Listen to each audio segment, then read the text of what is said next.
Welcome to Clackamas News Online, your all-access pass to current events and activities happening here at Clackamas Community College. I'm Katie Archer. And I'm Dallas Mellon.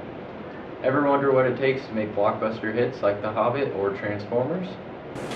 The media department here at Clackamas Community College have brought in Randy Sellers, a red camera expert, to show you just how it's done. This winter term, Clackamas Community College added a new class that gives students the ability to use a high-end production camera called the Red Epic. Instructor Randy Sellers, a professional cinematographer who has worked in the film industry for over 30 years, gave us insight on the Red Camera Workshop and the impact this training will have on the DMC program. I think that Clackamas Community College is really fortunate to have recently purchased Epic X package because it's a camera that is a high-end camera. It's one of the cameras that's used most in the high-end professional industry. And so by having access to at least learning about that camera, for students who might be interested in going into the video industry, the film and video industry as professionals, they get the opportunity to work with a high-end professional camera and get access to that. I don't know any other school in Oregon that has, so Clackamas is probably the only school that has the Epic, and really even around the country, probably only a handful of schools have a camera this sophisticated. So it really, even though you guys are a community college, it puts you ahead of even a lot of four-year schools. They're usually closer together. This is 19mm studio. The Red Epic is a professional production camera that is loaded with features that aren't available in cameras currently used at the college. It provides students with the ability to create video productions comparable to Hollywood films. Well, the Red camera, when it first came out, was fairly unique. It was the first camera that was capable of 4K resolution, which is really much larger than our standard. Right now in broadcast and other areas, standard HD resolution is 1920 by 1080, and 4K is much larger. And things are moving in that direction, so eventually 4K, which is also referred to as Ultra HD, is going to become a standard. It's the high resolution. Also, it was one of the first cameras to do raw video. Raw video gives you a lot more information in terms of dynamic range, and also gives you more ability to change colors. Red was really first in that. There are other cameras that are catching up and doing some of the same things, but Red was really kind of changed things. They were sort of the game changer in the industry. For the duration of the workshop, students got hands-on experience using the Red and were able to practice some of its unique features. Roll camera. Let go.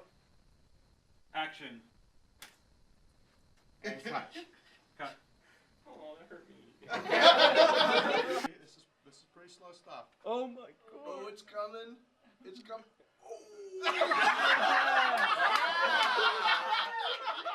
In areas like video production, Clackamas has a really good program, and they can kind of compete with the larger schools. And so I think Clackamas offers really good value. In other words, you can learn a lot about video in 2 years to get started and come out with a lot less debt, or maybe no debt. I don't know, it depends. But it offers great value to students. And I think the program here is great, and it's only going to get better. And with the new Red Epic, it's going to be amazing.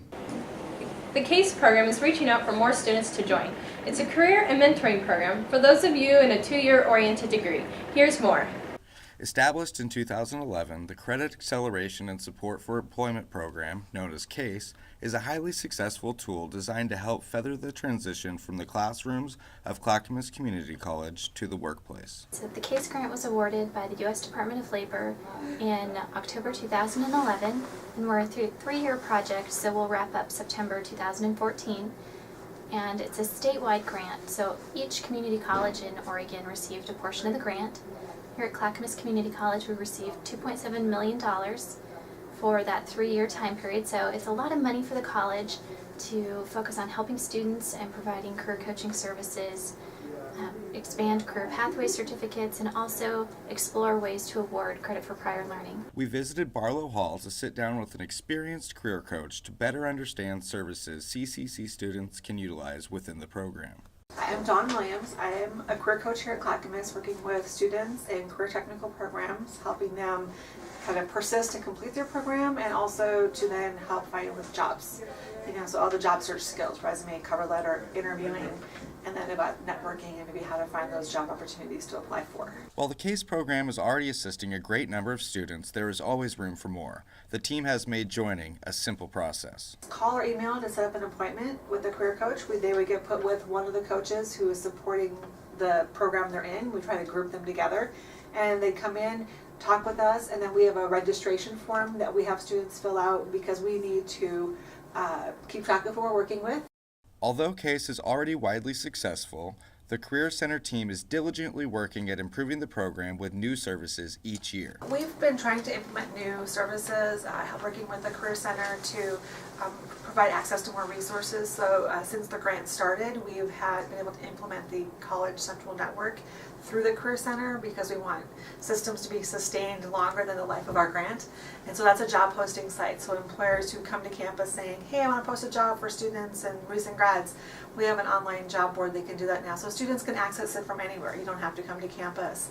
We also have Oregon CIS, which is a career information system where you can do assessments on interests, skills, values, kind of matching them with careers. But you also can do labor market research, credentials like, hey, I want to be an accountant. What do I need to do that? And it'll show you education options and skills you need to do that. The CASE grant has been able to fund new employment services within the Career Center. The Career Center really got up and going again in the fall of 2012, and since then the CASE grant has purchased products like Interview Stream that are available for students to use to practice mock interviews with a webcam so that they can record it and go back and review the materials and also send it to a faculty member to review or even a potential employer.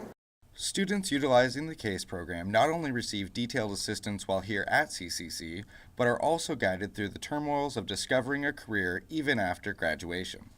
CCN, which is College Central Network, which is our job board here at the college, has been funded by the CASE grant. So doing things to help students not only while they're here at Clackamas Community College, but help them find jobs when they're ready to leave and go out into the workforce.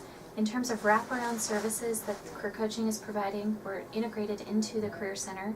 There's a coach in the Career Center Monday through Thursday, 9 a.m. to 1 p.m.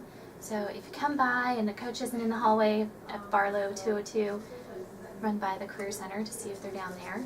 And that's also a great way to connect and learn about the new tools in the Career Center. If you find yourself buried in fines, Phi Theta Kappa has set up a program just for you. Here's what you can do to eliminate those library fines. With the coming of the new term, many students are battling with paying off fines and time to register for classes. Phi Theta Kappa negotiated with the student library and found common ground. Bring in any canned food item and get $1 off your library fines for each item donated. Dana, a lead member, is here to explain more. Food for Fines is an opportunity for students to help stock up the Cougar Cave, which is the campus's food resource for its students, by paying off their library fines with food. So it benefits multiple people. Some students may not have money, but maybe they have food stamps. And so rather than having to pay their library fines off with money that they don't have, they can use their food stamps to go buy food, and then it benefits the school and the students as well. This is the first term that we have ran Food for Fines, and we have found that a lot of people are really willing to contribute, but they don't have library fines. So we're going to be doing this ongoing every term during weeks 6 and 7, and next term when we do it, we're going to open it up to everyone. So you don't just have to have library fines, you can bring in food also even if you don't have library fines. But it only applies to library fines, not to library fees for lost or damaged books. So if you lose a library book or spill your coffee on it, you can't bring in a bunch of food and pay for the book. Many students are grateful for this active and reoccurring program. If you are interested in participating and creating fundraisers such as this, Phi Theta Kappa is reaching out for students like you.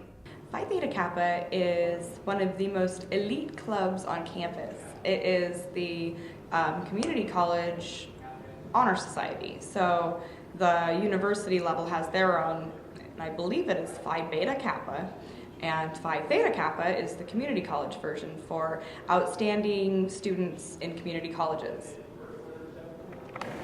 In the recent Miss Oregon pageant, Brianna Heidman took the crown. She is a proud student of Clackamas Community College and has invited us to share a day in the life of Miss Oregon. So today we're here with Brianna Heidman. She's the newly crowned Miss Oregon, One World University 2014.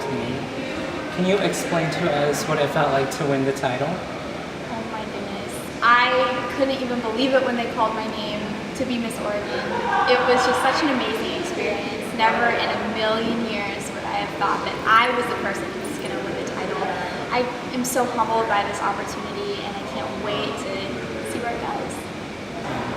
So, since now that you mentioned that, a lot of people would want to know what it feels like to live a day in the life of Miss Oregon One World. What would you have to say to that? Well, why don't I just show you?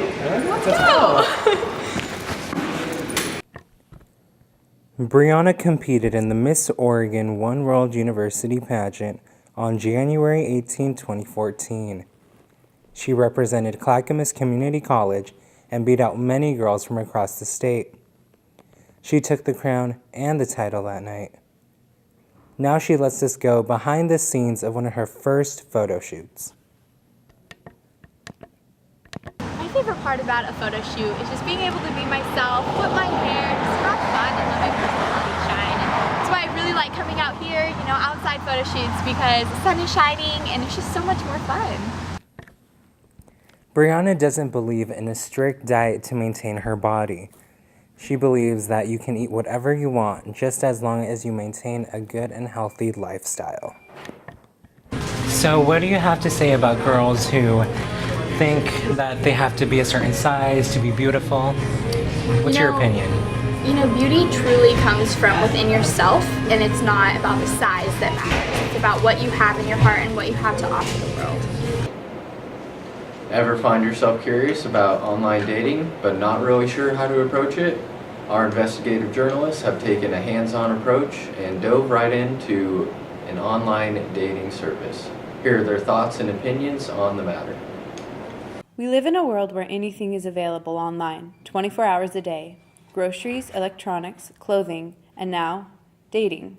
Out of 54 million single people in the U.S., an estimated 75% have tried online dating, a billion-dollar industry. We approached students at CCC to get their thoughts on this phenomenon. Online dating. Maybe for someone like myself, maybe, but I personally don't want to do it, I never really considered online dating before, no. It just didn't really feel like it was for me. I have not considered online dating, and I don't think I would because my church has a really good dating program per se. Safety was another primary concern among students. I would say zero safety in online dating because personally I feel like I'm being stalked. Sometimes they're crazier than you think and they really want to be with you and you're like, hey, Cupid's arrow just totally screwed me over. I think that it could be safe, but I think it depends on how you approach it.